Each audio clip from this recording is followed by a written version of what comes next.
महाराष्ट्र 24 तास चे प्रायोजक आहेत MDH मसाले। MDH ने जेवण दरवेळी मजेदार। आरोग्य न्यूट्रिशन मिळे, बॉडी किती स्ट्रॉंग बने, कमी खाऊन पोट भरे, डायजेशन ला नाही धोका। MDH सोया टीम अस्सल प्रोटीन। MDH परीक्षा सुधारणा विधेयकावरून लोकसभेत विरोधकांचा गदारोळ। विरोधी खासदारांच्या घोषणाबाजीनंतर लोकसभेचं कामकाज दिवसभरासाठी तहकूब। विरोधकांच्या गदारोळात परीक्षा सुधारणा विधेयक लोकसभेत सादर। केंद्रीय मंत्री जितेंद्र सिंह यांनी विधेयक मांडलं।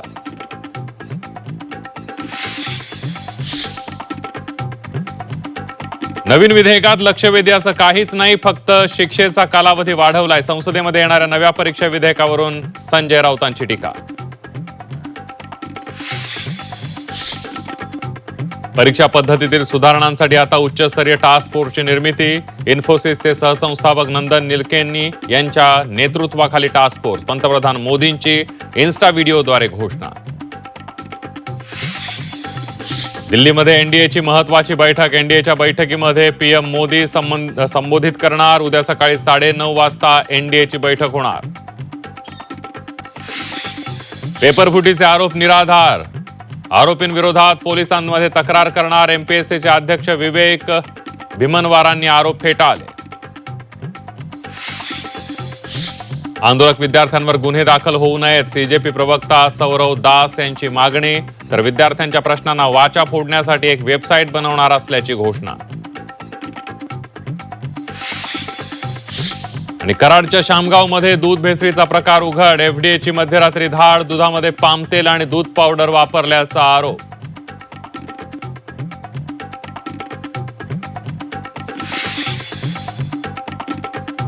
नमस्कार, मी संदीप देसाई। बुलेटिनमध्ये आपल्या सगळ्यांचं स्वागत। बुलेटिनची सुरुवात करूया एका ब्रेकिंग बातमीनं। लोकसभेमध्ये परीक्षा सुधारणा विधेयक सादर करण्यात आले, मात्र विरोधकांवर आज विरोधकांनी गदारोळ केल्यामुळे चर्चा होऊ शकलेली नाही आहे। विरोधकांच्या गदारामुळे सदन 4 वेळा स्थगित करण्यात आलेलं होतं। काँग्रेससह काही विरोधकांकडून जाणून बुजून चर्चा होऊ दिली जात नाही असं म्हणत किरण रिजिजू यांनी विरोधकांवर हल्लाबोल केलाय। बदनाम होणारं काम काँग्रेसनं करू नये अशी टीका रिजिजू यांच्याकडून करण्यात आलेली आहे।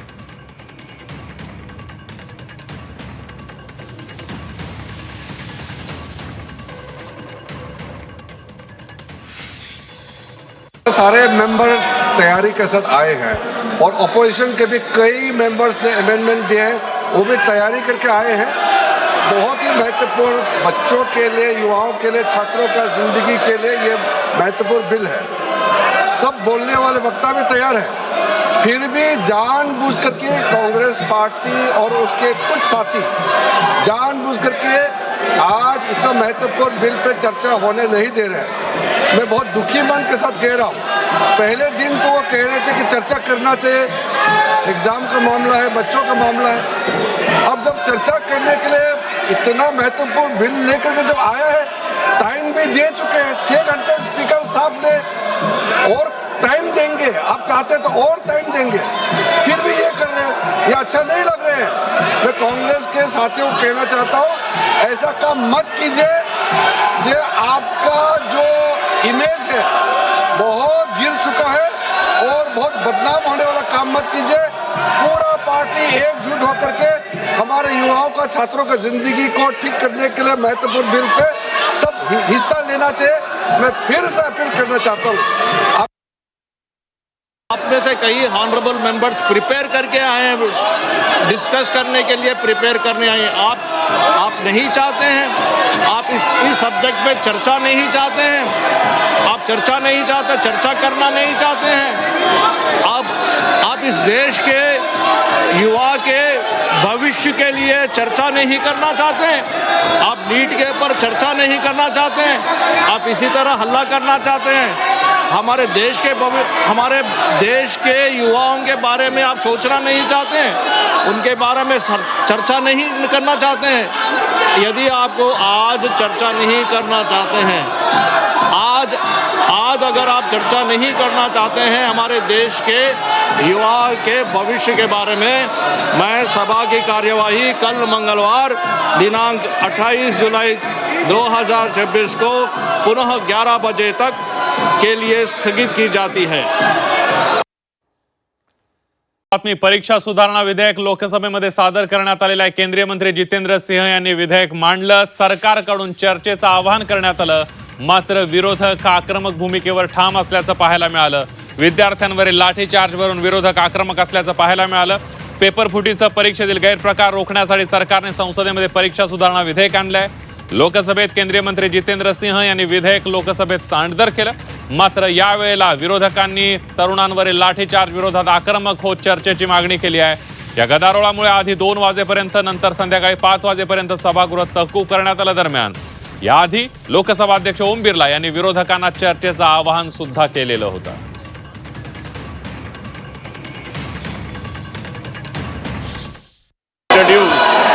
The public examinations bracket prevention of unfair means amendment bill 2026 to amend the public examination prevention of unfair means bill 2024.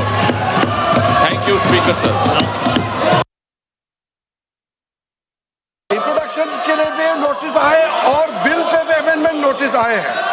तो एक तरफ तो इतना अमेंडमेंट का नोटिस आए हैं, आपने आश्वासन भी दिया कि पर्याप्त समय देंगे, तो फिर यहाँ चर्चा को रोकने के लिए ये नारेबाजी क्यों कर रहे हैं, मुझे ये समझ में नहीं आ रहे हैं.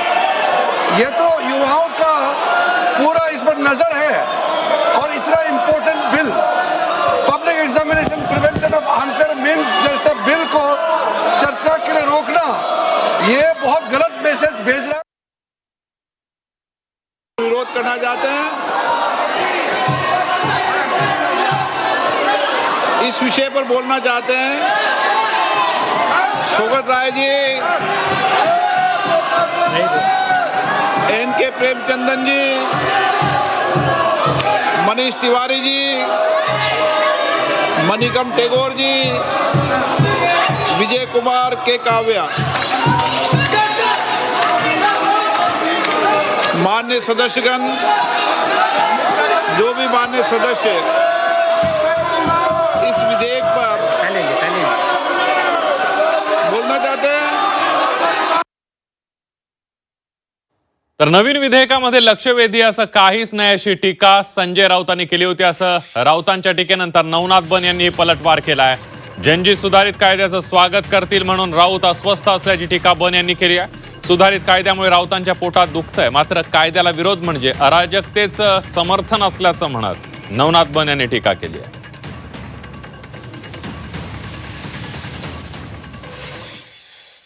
आणि नवीन विधेयकात लक्षवेधी असं काही नाही. पेपर फोडणाऱ्याला पूर्वी 1 वर्ष शिक्षा होती, ती 10 वर्ष, फक्त आकडे बदलले. 1 कोटी रुपये दंड होता, तो 10 कोटी केला, फक्त आकडे बदलले. मी आधी म्हणालो आहे की अशा प्रकारचे कायदे करून मोदी हे किती काळ कायद्याचं पालन करू शकतात, हे मोदींचं सरकार. परीक्षेसाठी कडक कायदा करण्याची भूमिका मोदी सरकारनं घेतल्यानंतर संजय राऊतांच्या मात्र पोटामध्ये दुखतंय. ते म्हणतात की कायद्याचा काय उपयोग होईल.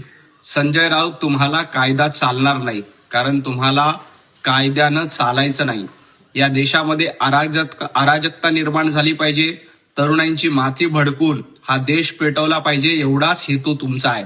त्यामुळं असा कायदा आल्यानंतर तरुणाई त्यांचं स्वागत करेल हे तुम्हाला नकोय. परंतु एक लक्षात घ्या, पंतप्रधान नरेंद्र मोदीजींच्या पाठीशी संपूर्ण देश उभा आहे आणि परीक्षेतल्या घोटाळ्याला रोखण्यासाठी हा कायदा आल्यानंतर तरुणाई आणि जेनझी देखील त्याचं स्वागत करेल. त्यामुळेच तुमची ही पोटदुखी सुरू आहे. यानंतर बघूया पुढली एक ब्रेकिंग बातमी येते. लोकसभा उद्या परीक्षा सुधारणा विधेयक मंजूर करण्याची शक्यता आहे. विधेयकावर सत्ताधारी पक्ष आणि विरोधी पक्ष यांच्यातली कोंडी फुटलेली आहे अशी सूत्रांकडून माहिती मिळते आहे. लोकसभा अध्यक्षांनी सत्ताधारी पक्ष आणि विरोधी पक्षांसोबत घेतलेल्या बैठकीनंतर विधेयक मंजूर होण्याचा मार्ग मोकळा झाल्याची माहिती सूत्रांकडून मिळते आहे.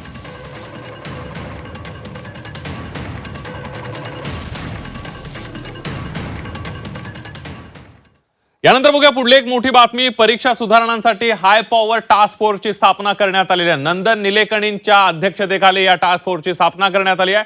पंतप्रधान नरेंद्र मोदी यांच्याकडून इन्स्टावर एक व्हिडिओ पोस्ट करण्यात आला आणि त्याच्या माध्यमातून ही माहिती देण्यात आलेली आहे. देशभर गाजत असलेल्या नीट पेपर फुटी प्रकरणाच्या पार्श्वभूमीवर पंतप्रधान मोदींनी आणखी एक व्हिडिओ शेअर करत प्रतिक्रिया दिली आहे.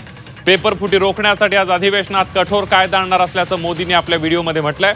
नंदन निलेकणींच्या अध्यक्षतेखाली परीक्षा सुधारणांसाठी हाय पॉवर टास्क फोर्स स्थापन करण्यात आल्याची माहिती त्यांनी दिली आहे. आपल्या व्हिडिओमध्ये पंतप्रधान मोदी काय म्हणालेत बघूया.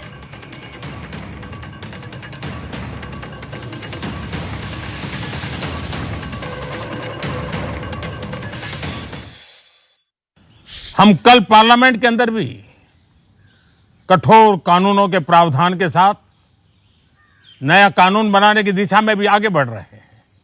लेकिन हमें भविष्य के लिए सोचना है. हमारी परीक्षा पद्धति विश्वस्त हो, हमारी परीक्षा पद्धति ट्रांसपेरेंट हो, हमारी परीक्षा पद्धति में सबसे ज्यादा टेक्नोलॉजी का उपयोग हो. इन सारी बातों को ध्यान में रखते हुए विश्व प्रसिद्ध टेक्नोलॉजी एक्सपर्ट श्रीमान नंदन निलेकनी जी के नेतृत्व में एक हाई पावर टास्क फोर्स बनाने का निर्णय किया है, जो एग्जामिनेशन रिफॉर्म की तरफ फोकस करेगा और जल्द से जल्द आने वाली परीक्षाओं की विश्वसनीयता को सुनिश्चित करने का काम इसके रिपोर्ट के आधार पर कर दिया जाएगा. आधुनिकता मारून तुम्ही भारताला पुराण किंवा महाभारत काळातल्या शिक्षण पद्धतीत नेलं. याबद्दल तुम्ही आधी देशाची माफी मागायला पाहिजे. ते निलकणीनं आणलं वगैरे सोडून द्या. तुम्ही मुळात या देशामध्ये तंत्रज्ञानाचं युग हे काँग्रेसने आणलं आहे, नेहरूंनी आणलं आहे, ते राजीव गांधीपर्यंत मनमोहन सिंगांपर्यंत मान्य करतो. हे सर्व सुशिक्षित प्रधानमंत्री होते. तर टास्क फोर्स मध्ये कोण कोण आहे त्यावर एक नजर टाकूया. नंदन निलेकणी अध्यक्ष असतील. तंत्रज्ञान तज्ज्ञ आहे. त्यानंतर एस सोमनाथ यांचाही समावेश आहे. माजी अध्यक्ष आहेत इस्रोचे. व्ही कामकोटी, अनिता करवाल आणि सगळ्या तज्ज्ञांचा यामध्ये समावेश आहे. अमृतलाल मीणा यांचाही समावेश आहे.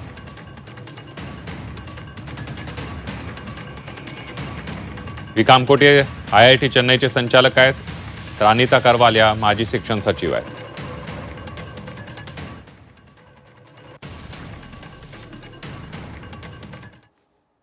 नंदन निलेकणी हे अध्यक्ष असतील या टास्क फोर्सचे. नंदन निलेकणी नेमके कोण आहे त्यांचा अल्पपरिचय आपण बघूयात. प्रसिद्ध उद्योगपती आहेत, तंत्रज्ञान तज्ज्ञ, इन्फोसिसचे सहसंस्थापक आहेत. 2002 ते 2007 या काळामध्ये इन्फोसिसचे CEO होते. भारताच्या डिजिटल क्रांतीमध्ये मोठं योगदान आहे. आधार कार्ड योजनेचे जनक आहेत. आधारमुळे भारतीयांना डिजिटल ओळख मिळाली. भारतीय विशिष्ट ओळख प्राधिकरण अर्थात UIDAIचे ते जनक आहे. 2006 मध्ये पद्मभूषण पुरस्कारानं त्यांना गौरवण्यात आलंय.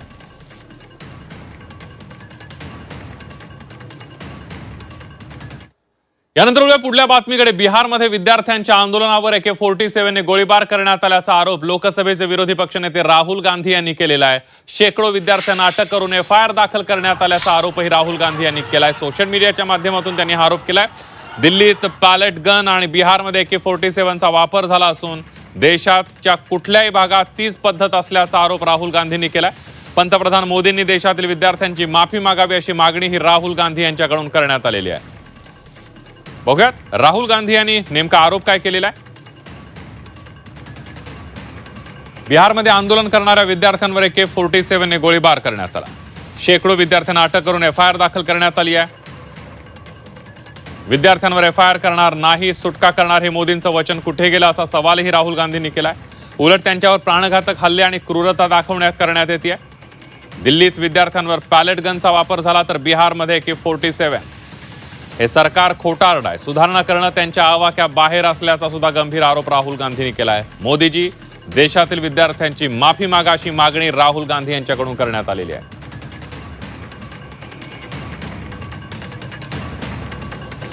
तर यावरूनच आता सत्ताधारी आणि विरोधकांमध्ये जुंपल्याचं पाहायला मिळत आहे.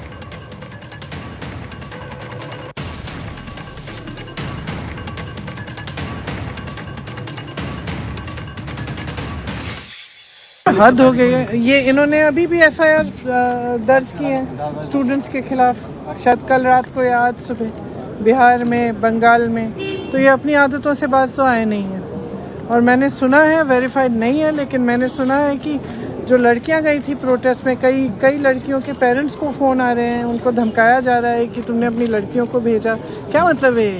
क्या हमारे देश में लड़की प्रोटेस्ट नहीं कर सकती? क्या मतलब है? Pellet guns, AK-47 are these terrorists? What is wrong with these people?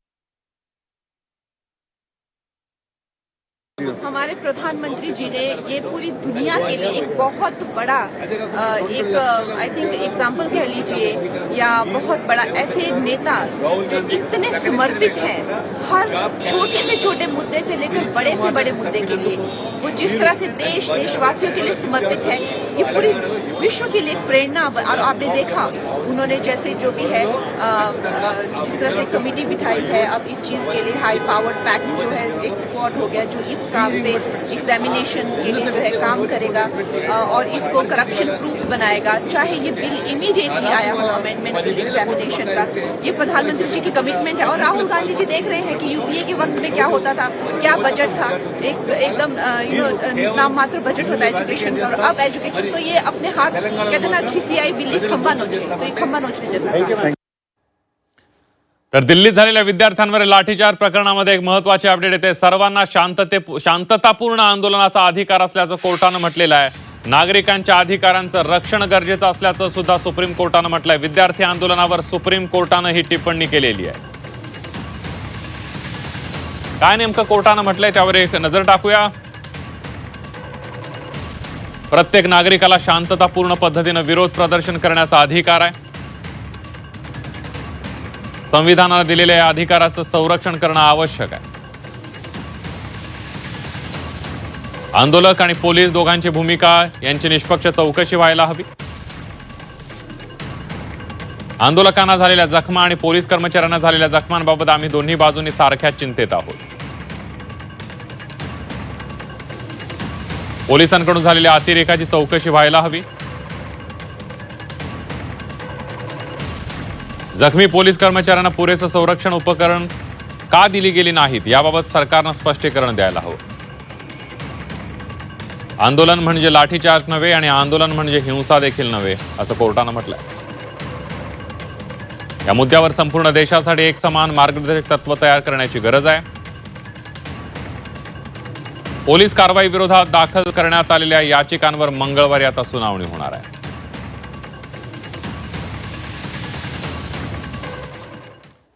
आमदार रोहित पवार यांनी महाराष्ट्रातील पेपर फुटीबाबत अनेक खळबळजनक दावे केलेले आहेत। कौटिल्य अकादमीतून पालकांनी पेपर विकत घेतला असा आरोप रोहित पवार यांनी केलाय। MPSCचा पूर्ण पेपर फुटला असं म्हणता येणार नाही, पण पेपर सेट करणारी व्यक्ती फुटली होती। या व्यक्तीने पैसे घेऊन 2 दिवस आधीच औषध निरीक्षक भरतीचा पेपर विद्यार्थ्यांना दिला होता असा दावा रोहित पवार यांनी केलाय। 90% प्रश्न क्लासेसमध्ये आधीच दिले होते असा दावा सुद्धा रोहित पवारांकडून करण्यात आलाय। या पेपर फुटीचं बार्शी कनेक्शन असल्याचा दावा करत एका प्रश्नपत्रिकेसाठी 12 लाख रुपये घेण्यात आले असंही रोहित पवार यांनी म्हटलेलं आहे। मॅटचे सर्व पुरावे समोर असून आता विखे पाटलांचा राजीनामा घ्या अशी मागणी रोहित पवारांकडून करण्यात आलेली आहे।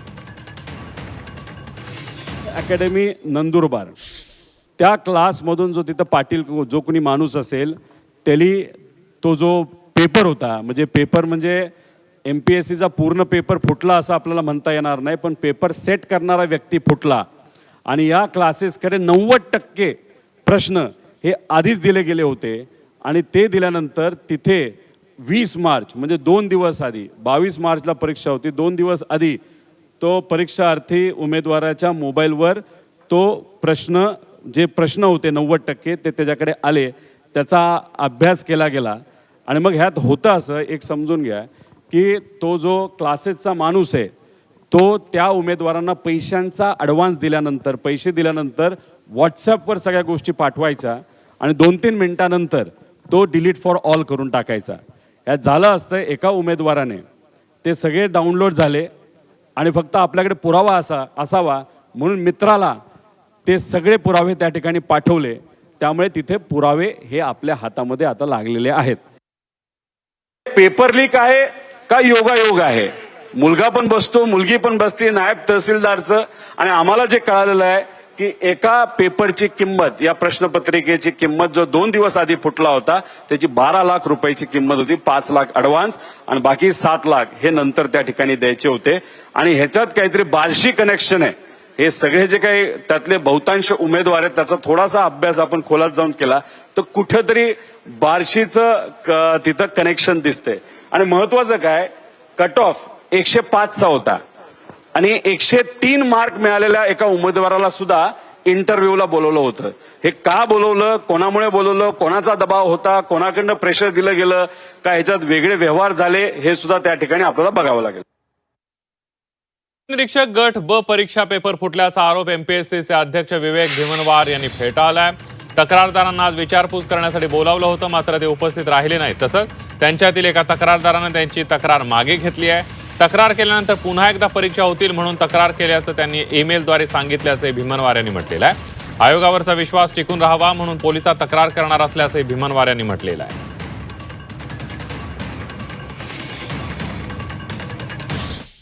हा ईमेल मिळताच तात्काळ आम्ही त्या तक्रारदारांशी संपर्क साधला. त्यांना सांगितलं की आपल्याकडे काय पुरावे तुम्ही आमच्याकडे घेऊन या. आज तक्रारदारांना कार्यालयामध्ये बोलवलं होतं 27 तारखेला. अद्यापपर्यंत ते आलेले नाही. जर ते आता आले तर आम्ही त्यांचं म्हणणं काय ते ऐकून घेऊ. त्याचप्रमाणे जे काही उमेदवार आहेत ज्यांच्या संदर्भामध्ये अशा तक्रारी आल्या होत्या त्यांना देखील आम्ही बोलवलेलं आहे. संध्याकाळी काल रात्री 9:30 वाजता आम्हाला जो तक्रारदार आहे त्याचा एक परत ईमेल प्राप्त झाला आणि त्यांनी असं म्हटलेलं आहे की हा जो मी तक्रार केली होती ती तक्रार चुकीची आहे. प्रत्यक्षात एक जो उमेदवार आहे, जो उमेदवार या परीक्षेमध्ये सिलेक्ट होऊ शकला नाही आणि त्याला वाटलं की ही परीक्षा एक 12-14 वर्षांनी झालेली आहे, आता पुढची 10-12 वर्ष परीक्षा होणार नाही आहे.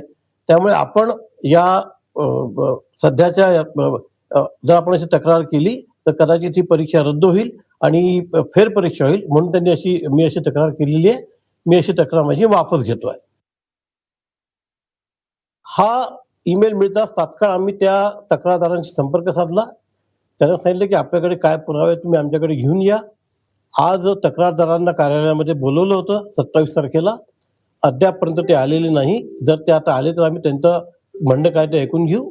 त्याचप्रमाणे जे काही उमेदवार आहेत ज्यांच्या संदर्भामध्ये अशा तक्रारी आल्या होत्या त्यांना देखील आम्ही बोलवलेलं आहे.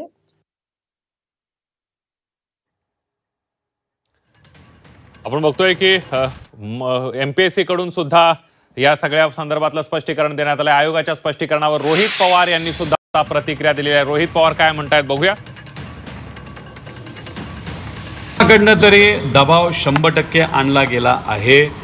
याच्या आधी जेव्हा आयोगाशी काही विद्यार्थी बोलण्यासाठी गेले त्यांनी त्यांना डायरेक्ट सांगितलं जर तुम्ही वेगळ्या पद्धतीची काही तक्रार करत असाल, वेगळंच काही भूमिका घेणार असेल तर तुमच्यावरच आम्ही कारवाई करू अशी सुद्धा अप्रत्यक्षपणे धमकी दिली असं आम्हाला कळतंय. आता याच्याच बरोबर आपण जर बघितलं आणि हे आम्हाला कोणाकडनं कळलं तर एक व्यक्ती जो या लोकेश पाटलाच्या संपर्कात काही दिवसांपूर्वी होता, लोकेश पाटलालीच सांगितलं की अशी आम्हाला धमकी दिली आणि लोकेश पाटीलच आता माघार घेत असेल. आणि ऋषिकेश गांगर्डेली स्पष्टपणे आज त्याच्या व्हिडिओमध्ये सांगितलेलं आहे की लोकेश पाटलावर नाही तर गौरव पाटलावर तिथं दबाव आहे. यानंतर बघूया पुढली एक महत्वाची बातमी. सुनील तटकरे यांनी अमित शहांची भेट घेतलेली एक मोठी बातमी दिल्लीतून येते. राष्ट्रवादी काँग्रेसचे खासदार सुनील तटकरे यांनी केंद्रीय गृहमंत्री अमित शहा यांची भेट घेतली आहे. विविध विषयांवर चर्चा केल्याची माहिती यावेळेला तटकरे यांनी दिलेली आहे. ट्विटरवरून सुनील तटकरे यांच्याकडून भेटीचे फोटो शेअर करण्यात आलेले आहेत.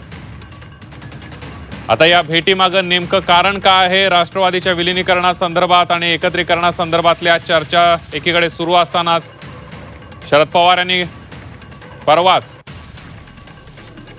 नरेंद्र मोदी यांची भेट घेतली. त्यानंतर आता सुनील तटकरे अमित शहांच्या भेटीला पोहोचलेले, त्यामुळे राष्ट्रवादीच्या एकत्रीकरणासंदर्भात काही हालचाली सुरू आहेत का याची चर्चा सुरू झालेली आहे.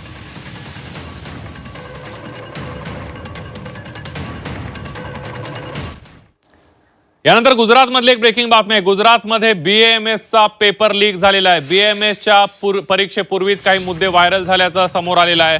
विद्यापीठाकडून प्रकरणाच्या चौकशीसाठी समितीची स्थापना करण्यात आली आहे. चौकशीनंतर योग्य कारवाई केली जाणार असल्याची माहिती विद्यापीठाने दिली आहे.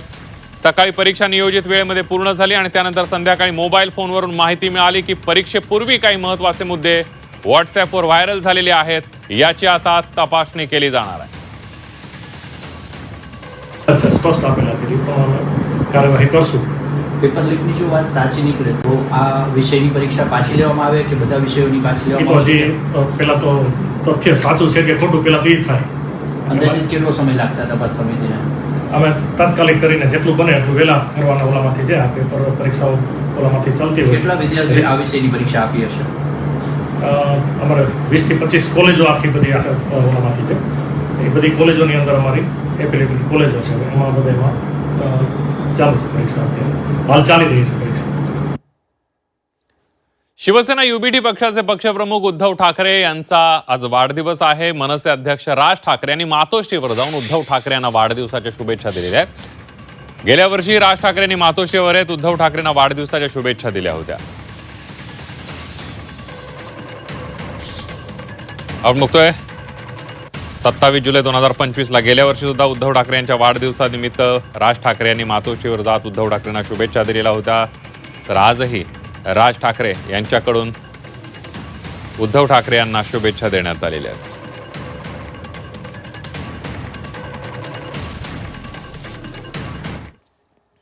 तर राहुल गांधी यांच्याकडूनही उद्धव ठाकरे यांना वाढदिवसाच्या शुभेच्छा देण्यात आल्या आहेत. उद्धव ठाकरेंना वाढदिवसानिमित्त शुभेच्छा राहुल गांधी यांनी दिल्या आहेत. महाराष्ट्राच्या हितासाठी एकजुटीने लढू, राहुल गांधी यांनी ट्विटवरून ठाकरेंना शुभेच्छा दिलेल्या आहेत आणि त्यामध्ये त्यांनी म्हटलेलं आहे की महाराष्ट्राच्या एकजुटीसाठी लढा देऊ, अशा प्रकारचं त्यांनी शुभेच्छा दिल्या आहेत. महाराष्ट्राच्या हितासाठी आणि देशवासियांना न्याय देण्यासाठी एकजुटीने लढाई लढू, तुम्हाला वाढदिवसाच्या शुभेच्छा, नेहमी निरोगी रहा, आनंदी रहा, असं राहुल गांधींनी म्हटलंय.